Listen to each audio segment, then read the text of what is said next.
उसमें थोड़ी सी dry fruits डाल के मखाना पीस के उसकी खीर बना लो, बस केवल खीर नहीं, पपीता रखा है। पति भी बोला तेरे जैसा व्रत तो दुनिया में कोई नहीं। दंडवत है ऐसी एकादशी माता को जो इतनी जोरदार एकादशी करी है। फिर पूछा किसने बताई? सियोर वाला महाराज। याद रहे। फिर तो पति भी बोला खूब चरो एकादशी को, कौन मना करे, प्रेम से करो। सबसे पहला नियम एकादशी व्रत का, सबसे पहला नियम है कि आप जिस दिन व्रत करो उसके एक दिन पहले भक्ति का संचार इस हृदय में कर लो। भक्ति का संचार इस हृदय में कर लीजिए। जिस दिन आप व्रत करो, जैसे एकादशी का व्रत कर रहे हो तो दशमी के दिन शाम का समय जब आवे, रात्रि जब होने लगे, शाम का समय आवे और रात्रि का आप जब भोजन ग्रहण करो तो उस भोजन में कोई ऐसा पदार्थ ग्रहण मत करिए जिस पदार्थ के कारण आपकी एकादशी बिगड़ जाए।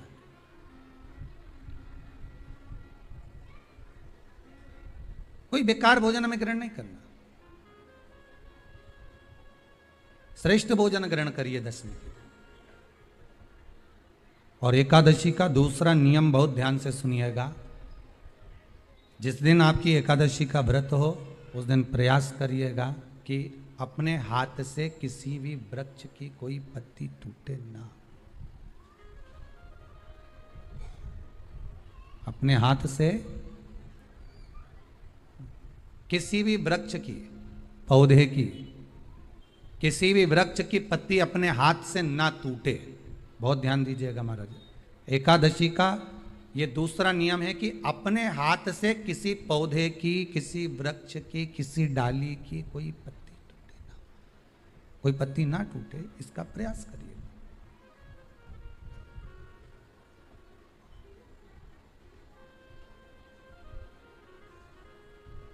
कितना सुंदर व्याख्यान कहा है, कितना सुंदर वर्णन है महाराज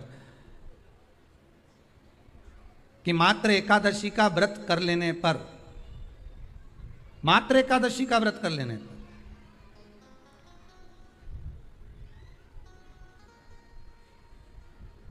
जो पूर्व में किया गया हमारा पाप कर्म है, हमने किसी जीव की हत्या करी है, हमने किसी को कष्ट प्रदान करा है, हमने किसी को अपशब्द कहा है, हमने किसी को ताने दिए, हमने किसी को आड़ा टेढ़ा कहा है, हमने किसी को गालियां दे दी है, मात्र एकादशी का व्रत ही कर लेने पर ये सारे जो दोष हैं वो समाप्त हो जाते हैं।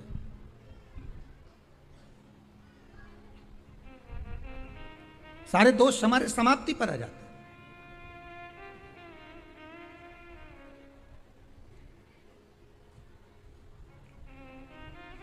अब एक विचार करिएगा थोड़ा सा अपने मन में, अपने चित्त में, अपनी वृत्ति में एक बात उतारिएगा, एक अपने मन में एक बात को उतार कर रखिएगा कि आप अपने पाप को, अपने पाप कर्म को जिस दिन छिन्न करने वाले हो, समाप्त करने वाले हो, अपने पाप को आप जिस दिन समाप्ति पर लेकर जा रहे हो तो उसके एक दिन पहले आपको प्रसन्नता होना चाहिए कि नहीं होना चाहिए कि कल मेरा पाप कटने वाला है, कल मेरा पाप समाप्त होने वाला है। जो मैंने पाप कर्म करा है वो समाप्त होगा, जो मैंने पाप कर्म करा है वो कल समाप्त हो जाएगा। तो एक दिन पहले आपके चेहरे पर प्रसन्नता हो कि ना हो, और चेहरे पर वो प्रसन्नता आपके आना चाहिए कि कल मेरा एकादशी का व्रत है, आज दशमी है, कल एकादशी का व्रत है, तो कल मेरी जब एकादशी का व्रत रहेगा तो मेरा ना जाने कितना कितना पाप, कितना असत्य, कितना झूठ, कितना प्रपंच वो समाप्त हो जाएगा। इसमें मुझे प्रसन्नता हो, इसमें मुझे आनंदता हो।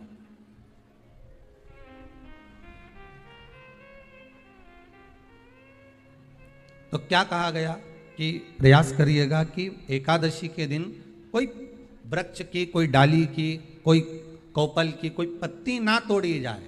क्यों?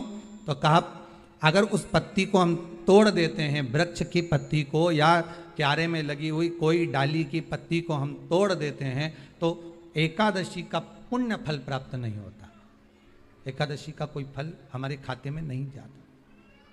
पुण्य फल प्राप्त। अब फिर भले तुम चाहे तुमने मोरधन खाया हो, चाहे तुमने फिर चिप्स खाई हो, चाहे तुमने फिर व्रत का कितना ही सामान खा गए हो और तुमने सोचा कि आज मेरी एकादशी है, तो फिर उसका कोई फल प्राप्त नहीं है, उसका कोई सुख प्राप्त नहीं है आपको, फिर उसका कोई आनंद प्राप्त नहीं है आपको, फिर उसमें कोई आनंद की अनुभूति आपको नहीं मिल रही है। दो चीजों को याद रखिए, गौदान और एकादशी।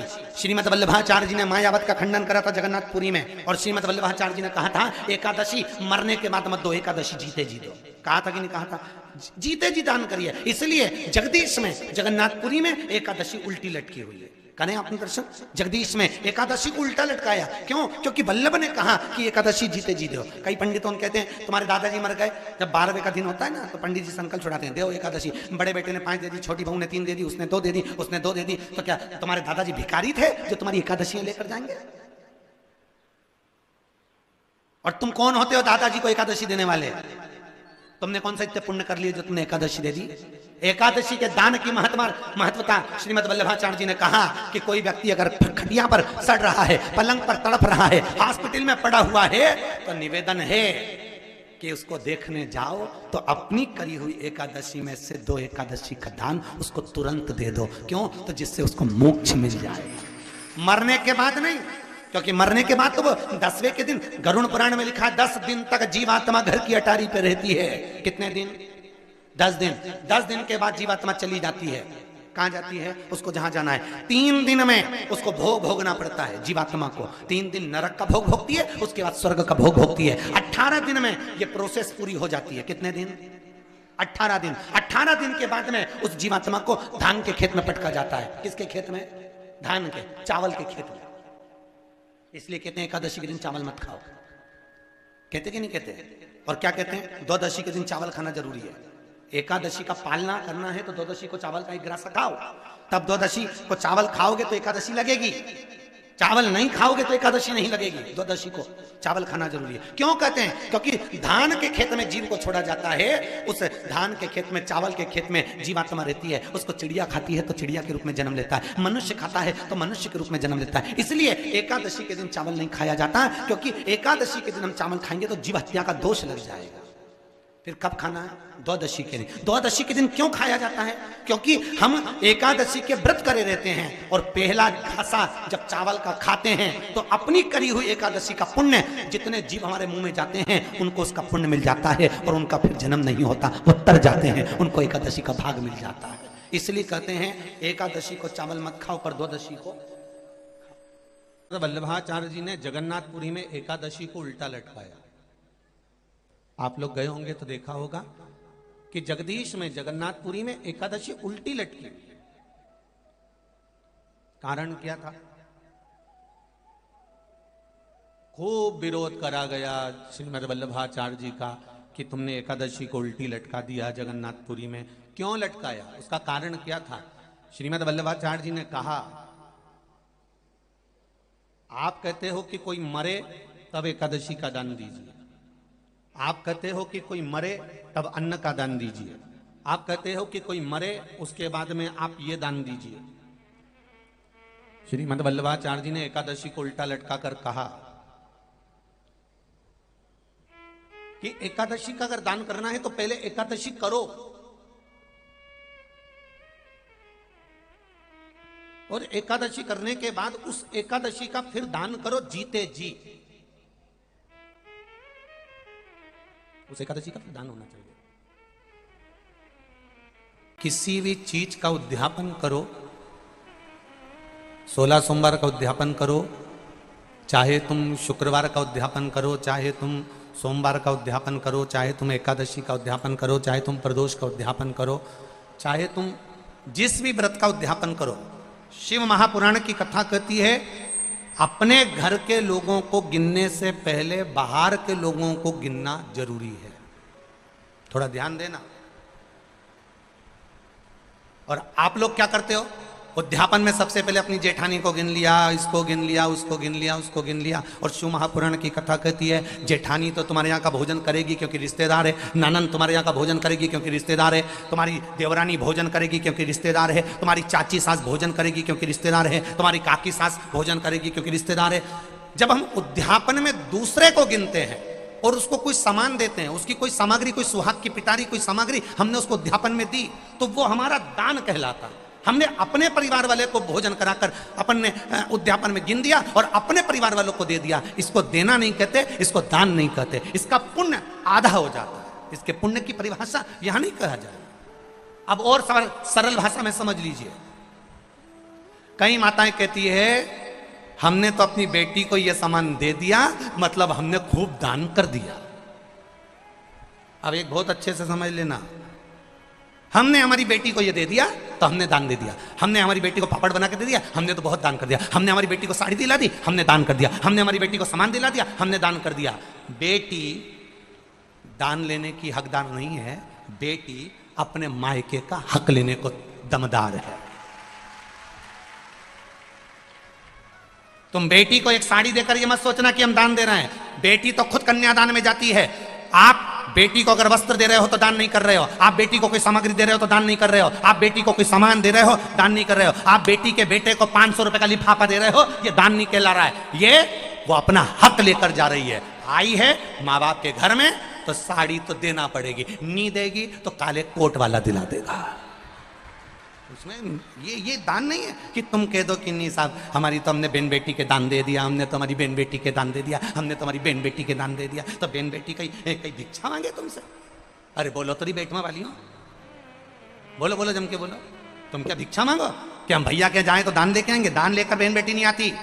बेटी अपने भाई के यहाँ से दान लेकर नहीं आती। बेटी अपने मायके से दान लेकर नहीं आती। बेटी मायके में जाकर अपने माँ बाप से और कहती है कि किसी ब्राह्मण को बुलाकर मम्मी सत्यनारायण की कथा कराकर थोड़ा सा दान दे दो। ये बेटी कहती है।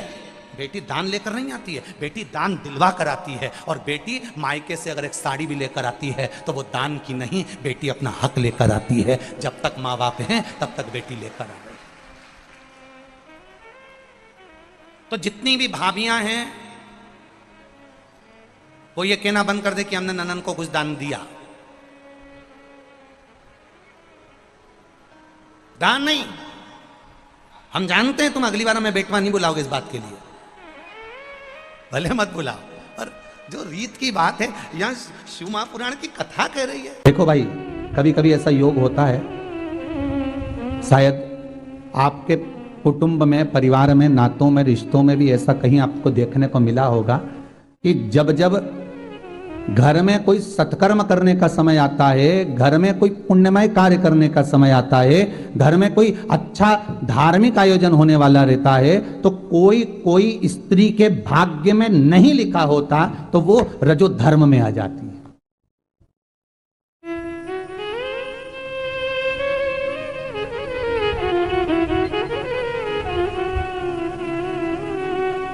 तो उसका भी व्याख्यान वर्णन लिखा है। किसके लिए? तो कहा कि वो नारी जिसके मुख से अगर कोई घर में धार्मिक कार्य हो रहा है, सत्कर्म हो रहा है, और उसके मुख से अगर एक बार निकल गया कि नहीं अरे ये अभी रहने दो बाद में देखेंगे, तो वो अगर कार्यक्रम होगा भी ना तो वो उसमें शामिल नहीं हो सकती,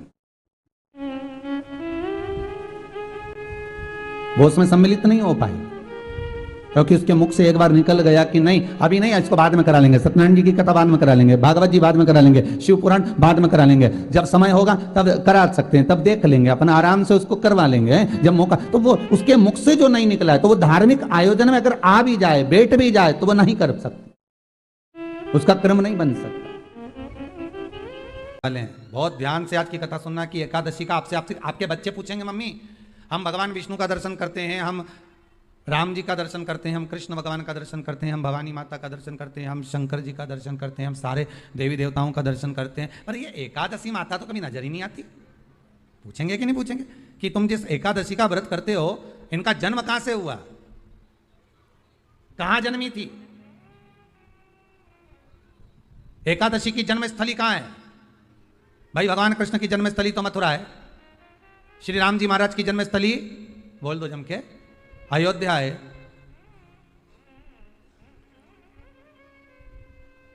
कोई आपसे पूछ ले कि एकादशी की जन्मस्थली कहां है, तो आधे लोग तो बाल खुजाने में लग जाएंगे कि एकादशी आखिर पैदा कहां हुई थी, जन्म कहां लिया था, इसका जन्म हुआ कहां था, कहां जन्मी थी ये?